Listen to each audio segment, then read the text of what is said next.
You don't have to be a star, baby, to be on my show. Yeah. Hey, good evening to you and yours. It's 10 p.m. And of course, you got Brown on Cleveland, Kimberly F. Brown inside the Little Hut podcast. And of course, it's always great to be with you on a Friday evening, especially, today. All talk, no gossip, and just a little bit of drama. And of course, before we move on, I got to say hello to my number one sponsor. And of course, her name is Aletha Johnson. That's right, of the Dream Team Realty. And don't forget that if you're looking for a single home, commercial property, or new commercial development, you can always call Aletha Johnson at 216 375 3681 and tell her that Brown on Cleveland told you to call and she will take care of you and your needs. And of course, I got to give a big shout out to the concerned citizens of Garfield Heights because they too sponsor the Little Hut podcast. Yeah. So that just simply means that they know how to make best decisions. So I tell you what, it's Friday evening and we are wrapping up the Filthy Neighborhood series, Don right? So of course, hey, we got to get down to the get down. So of course, we're going to start with the city of Beachwood. Yes, Beachwood is inside the Little Hut podcast. Now, remember the first time that I went into the city of Beachwood? I found no error, no foul, nothing crazy going on in Beachwood. So, listen, I am going to just simply have to leave the city of Beachwood alone. Listen, it does not mean, Beachwood, that I won't be back. It just simply means that there's nothing wrong with your city and I couldn't find anything. But let me say this, all of y'all dum dums who are going out to Beachwood Mall causing chaos, conflict, and confusion, please stop. Their city does not deserve your shiggity boo. Now, listen, you guys have already tore up. You tore up Randall Park Mall. You did that. You tore up Richmond Mall. You did that too. And you tore up the city of Euclid Mall. Listen, Beachwood Mall is the closest mall to all of us. And they don't need that riff-raff, that gangster ghetto shiggity boo coming up into their establishment. You guys gonna keep destroying that mall and their vendors are not going to want to serve this area. Please listen, fools, stay home. Go get a job. Stop stealing. What you guys did over there to Saks Fifth Avenue, it's a darn shame. And I hope everybody get caught and I hope you go to jail. Damn right, Kimberly F. Brown said it. Brown, brown, brown, simply brown on Cleveland. So that's Beachwood. Let's move on because we got to go to the city of University Heights. Now, oh man, the first time I went through University Heights, the city was fine. This time, when I went through a couple of days ago, this is what I found: one funky, dirty ass sewer. Come on, University Heights. Now, maybe this is an isolated incident. I don't know. But what I do know is this: you don't want to start having these type of problems and issues like other cities that I have already spoken about. This right here will cause you to have a flood, number one. Number two, you'll start getting those little creepy crawlers and those bugs the same way that the city of Richmond Heights have and Garfield and Maple Heights. You don't want this. You don't want this. So listen, have your service department go out there and clean that sewer. It's not a good look, and you don't want to start something your damn show can't finish. It's almost like the Roach Motel. If you see one roach, they say you got about 100. This right here, you don't want to start. So listen, Brown on Cleveland, please do me a favor. University Heights, just go clean the sewer. Now, before you got an A, I'm going to have to give you a C plus because I found that eyesore. Show enough. I don't care. I don't care about you booing me. I don't care. This is about Brown on Cleveland and Filthy Neighborhood Series. That's University Heights. Oh Lord, oh Lord, oh Lord, oh Lord. Woo! Now, there's always one that's going to show out. Let's go to the city of Cleveland Heights. Now, here's a city. All I can say is this: oh, woe is me. Now, there are certain parts of Cleveland Heights that's real nice, and nobody can deny. They do have some decent areas, and their housing stock is pretty decent in certain parts of the city. But I I want to know, why is it that where colored folk, black folk appear to live, that area, those areas are jacked up, and when where non-colored people or non-black folks live, those areas are beautiful. Now, I'm not gonna say there's some shiggity boo going on because it could just be the mentality of the people. Let me be fair. I have no idea, but all I know is what I see is the haves and the have-nots, and then two, those have nothings. And I just want to know, how come the city is pretty much like night and day, black and white, brown on Cleveland. So let's go through Cleveland Heights right quick. Now, this here is on Noble Road. I don't know why they think it is appropriate for a meter sign, right, to be leaning to the left and leaning to the right. Listen, our cars are upright, they don't lean. You cannot tell me that council people and people from the mayor's office and the mayor himself have not seen this meter leaning. Oh, Jesus Christ. Lazy, lazy, lazy. Why don't y'all just come out, man, and fix this damn meter? That's a shame. Then let's look at the slide below. Now, the first time I came through Cleveland Heights, about a month and a half, 2 months ago, this same sign on South Taylor Road was upside down, and it's still upside down. Now, all the service department have to do, this is so simple. Take your lazy butt out there. Go find that sign, flip it around, put a nail right on the top, redirect the sign, and the sign is fixed. That's all you got to do.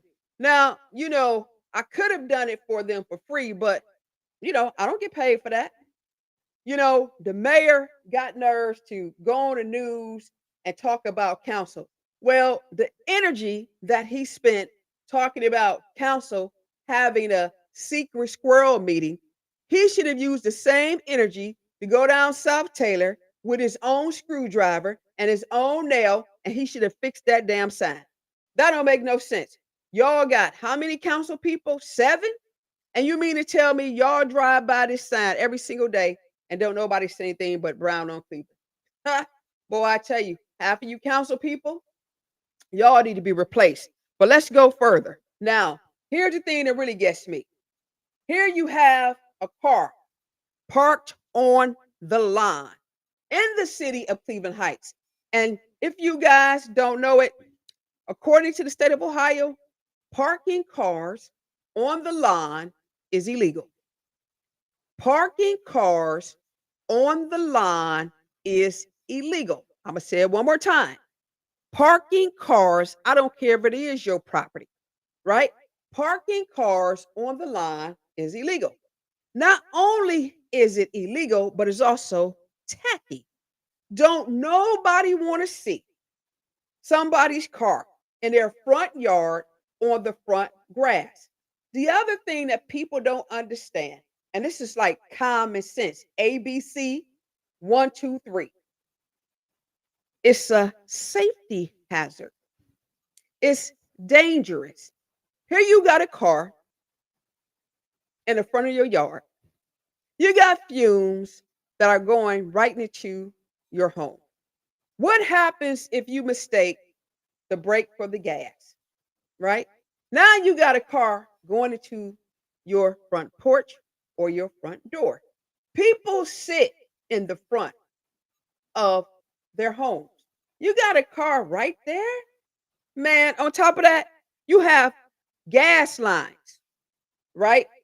Under the grass, under the sewers. And you're actually putting weight on the grass, which in fact can actually damage the sewers and gas lines and pipes. And I got people asking me or trying to justify why they should be able to park on the grass. To me, it's the same thing when you see people out here lighting up a grill in the front of their house next to the porch. Listen, there are places where you can do such things. You ought not be putting your car in the front of your home. And the other thing that gets me, just like the city of Maple Heights, and I saw a car parked on the lawn in Garfield. Listen, y'all police are not that busy because I see them driving through their zones. When they see a car, they should go knock on that door, give them a warning. If they see it again, give them a fine and then have them come to court. And when they come to court to pay that fine, the mayor's court should not allow them to get a due bill or layaway plan. They should have to pay that fine up front. You know why? Because they parked that car there on purpose and it should not happen. It also decreases the value of your neighborhood. So when you don't expect anything, you get nothing. And when you get nothing, you got the nerves to have an attitude. Well, this is one reason why. Listen, clean it up. People can not do whatever they want to do just because. And don't be afraid. Don't be afraid to follow legislation that is always on the books. And the reason why a lot of you guys are afraid because you do not want the backlash. Well, we don't like leaders and positions who are afraid to make decisions.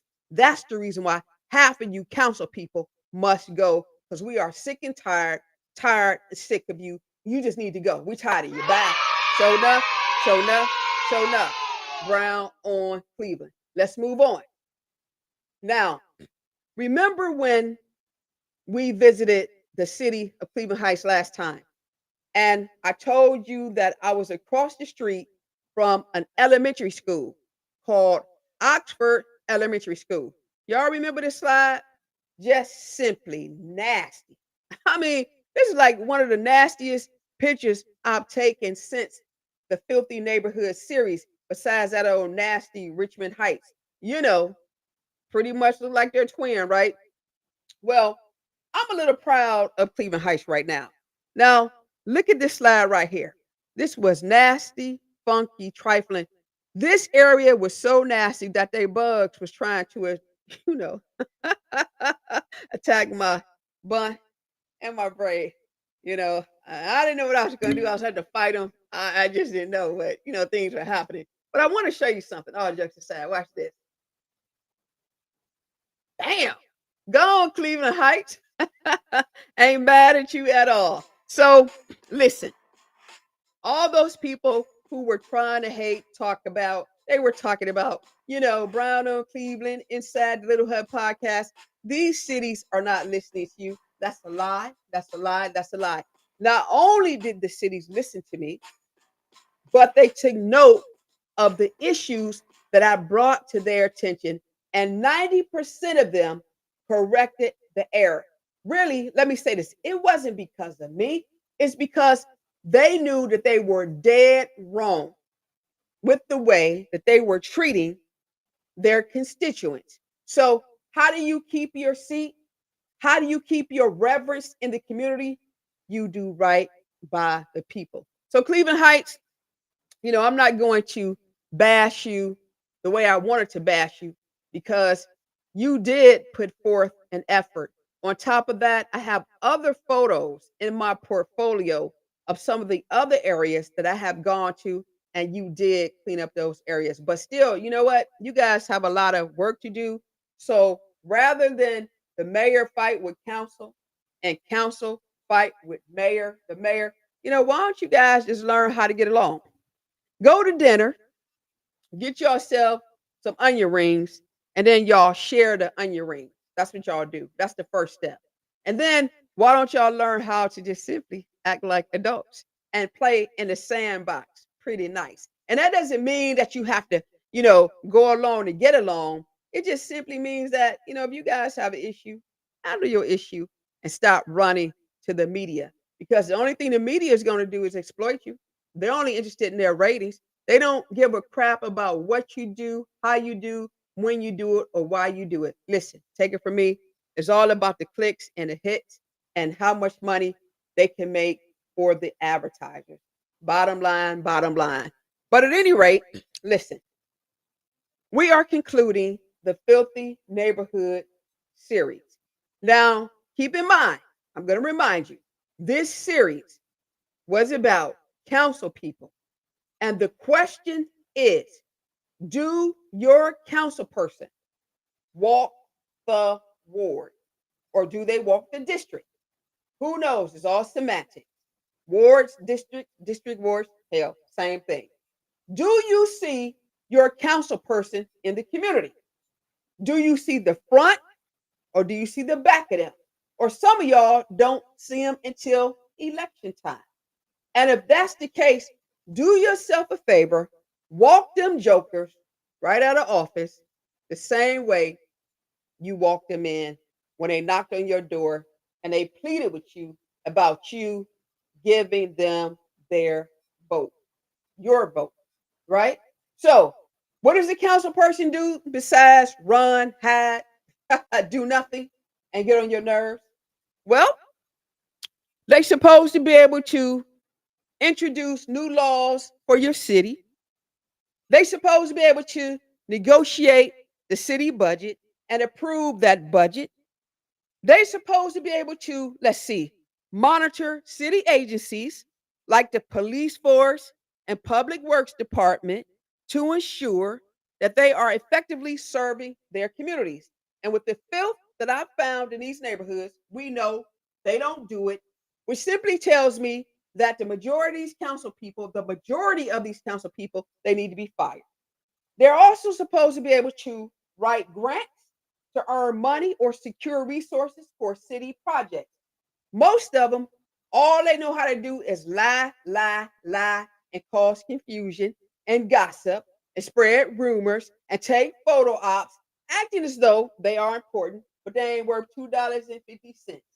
They're also supposed to be able to take public comments and questions at city council meetings. Well, we know that ain't true because remember when that dumbass Ron Jackson, the council president from Maple Heights, remember when he had me put out the meeting and he called that white police chief, on me to have me escorted out, all because, he was fearful that I was going to talk about the corruption that was going on in Maple Heights because that council person went over to the city of Brecksville and he threatened that elderly white couple and wrote them a very disparaging letter on city letterhead and he didn't have permission.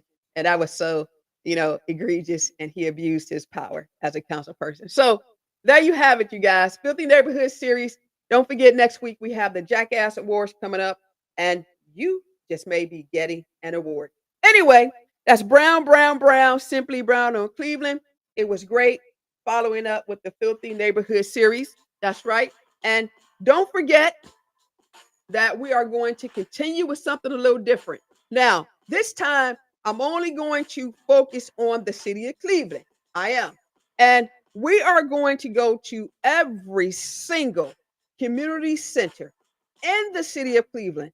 And all I want to know is this: are they clean or are they filthy? Are they clean or are they filthy? And listen, we're going to come after the board as well as the CEOs. Don't care. But listen, real quick. Let's talk about this real quick. You guys know I got to add my 2 cents to this presidential election and the Democratic Party. Just real quick, I just have a question. They got this convention coming up, and I'm still not a fan of Kamala Harris, and I don't like Donald Trump. So you know me, I'm one of those independent voters. I don't know, Lord, what I'm going to do. But listen, I just saw an article in the news, and it talked about how, you know, Jill Biden, the first lady right now, they say Jill upset. They say Jill is real upset.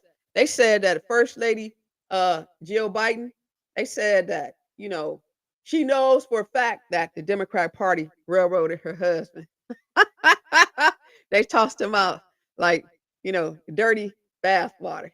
They told old Joe literally, we don't want you no more. That's crazy, man. They used him like a $2 hooker. That's crazy. That's why I can't really get involved with political parties, man. These people will use you up to no return, and they'll just spit you out like, you are nobody. And the fact of the matter, real talk, what they did to Joe, and maybe so, hey, hell, he's old, but it's the way they did it. What they did to Joe, don't think all you guys who are whispering and you guys are gossiping and you guys are having your little secret squirrel meetings or whatever, don't think that these jokers won't do the same thing to you. I'm just I'm just saying. But they say Jill Biden, listen, they said she got to put on a happy face for that political party for the convention. Man, I'm gonna watch that because I'm gonna watch the body language of everybody. Because man, this is crazy. This is so crazy. So listen, listen, Jill, listen, y'all dogged her husband, and she ain't having it. So I don't know if they're gonna just let her speak openly or if they have to monitor her speech on a piece of paper. Because this lady is liable to say some stuff to Barry Obama. She's liable to say some stuff to that damn Kamala cackling Harris. She's liable to say something to old Mickey Michelle. She's liable to say something to old Nancy, Nancy, and Maxine, all of them. Jill just say, listen, y'all, she mad. I don't blame her though. I would be mad too. But pay attention to Jill Biden's body language. Oh, yeah. And by the way, they say Joe ain't that slow. They said Joe had an awakening and he can't wait to get on stage. Listen, they said Joe gonna speak first, and then they want to usher Joe off the stage and send Joe, somewhere packing. Because they said if Joe stay around, he may just sock Barry Obama in the head. Like, bruh, what you doing, bruh? Bruh, didn't I help you? Shoot, Obama turned his back on some folk. He just like, I'm for the party, I'm for the party. I'm just glad the party ain't treat him like crap. But maybe they did behind closed doors. Kimberly Brown just talking. I'm just talking, man. I don't know. I just don't like the dirt that go along with all this crazy stuff. I don't. Anyway, that's it for your girl, Kimberly F. Brown. Brown, Simply Brown on Cleveland inside the Little Hut podcast. But listen, I want to thank you guys because even the ones who can't stand my gut, you always look at the podcast. 'Cause I know after you see the podcast, you probably be talking crazy out your mouth, but you know what number you won't call. Talking crazy. So listen, as I always say, I know that you don't like me, and I probably don't even like you. I really don't care. But listen, that's what we have in common. But you know my story. If you need me, call me. Don't you dare talk about me, because you know me, I talk about you back. One more thing. Let me personally thank former Senator Shirley Smith. You see what happens, Shirley Smith, when you try to be smart and talk about the little hut? Everybody love the little hut. And you helping me. Yeah. Listen. I gotta go. You guys have a good one. You don't have to be a star, baby. No, you don't have to be a star, baby.